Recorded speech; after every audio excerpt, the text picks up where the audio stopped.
Hebreus, capítulo 7. Porque este Melquisedeque, que era rei de Salém, sacerdote do Deus Altíssimo, e que saiu ao encontro de Abraão quando ele regressava da matança dos reis, e o abençoou. A quem também Abraão deu o dízimo de tudo, e primeiramente é, por interpretação, rei de justiça, e depois também rei de Salém, que é rei de paz.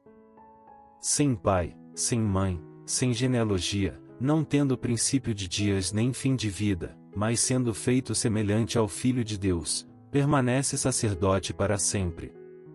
Considerai, pois, quão grande era este, a quem até o patriarca Abraão deu os dízimos dos despojos. E os que dentre os filhos de Levi recebem o sacerdócio têm ordem, segundo a lei, de tomar o dízimo do povo, isto é, de seus irmãos, ainda que tenham saído dos lombos de Abraão. Mas aquele, cuja genealogia não é contada entre eles, tomou dízimos de Abraão, e abençoou o que tinha as promessas.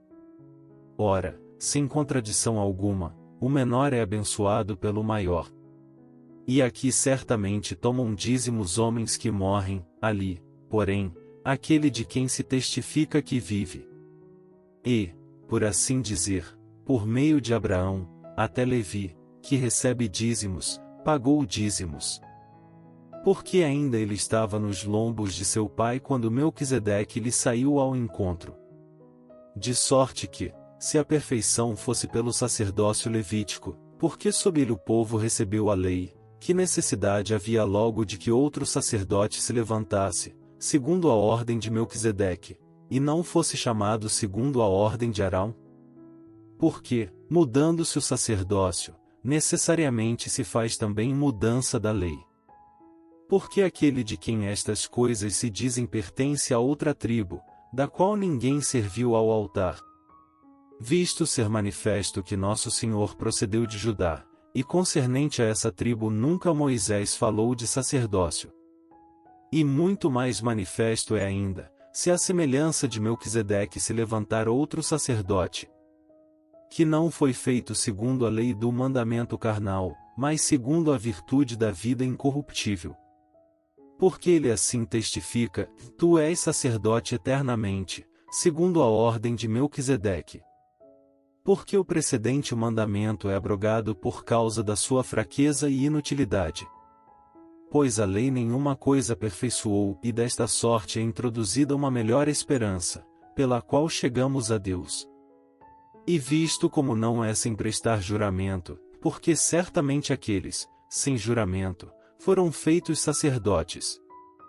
Mas este com juramento por aquele que lhe disse, e jurou o Senhor, e não se arrependerá, tu és sacerdote eternamente, segundo a ordem de Melquisedeque.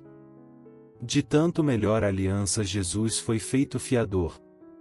E, na verdade, aqueles foram feitos sacerdotes em grande número, porque pela morte foram impedidos de permanecer.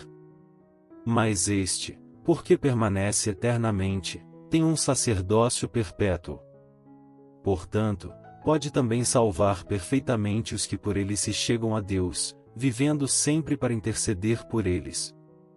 Porque nos convinha tal sumo sacerdote, santo, inocente, imaculado, separado dos pecadores, e feito mais sublime do que os céus, que não necessitasse, como os sumos sacerdotes, de oferecer cada dia sacrifícios, primeiramente por seus próprios pecados, e depois pelos do povo, porque isto fez ele, uma vez, oferecendo-se a si mesmo.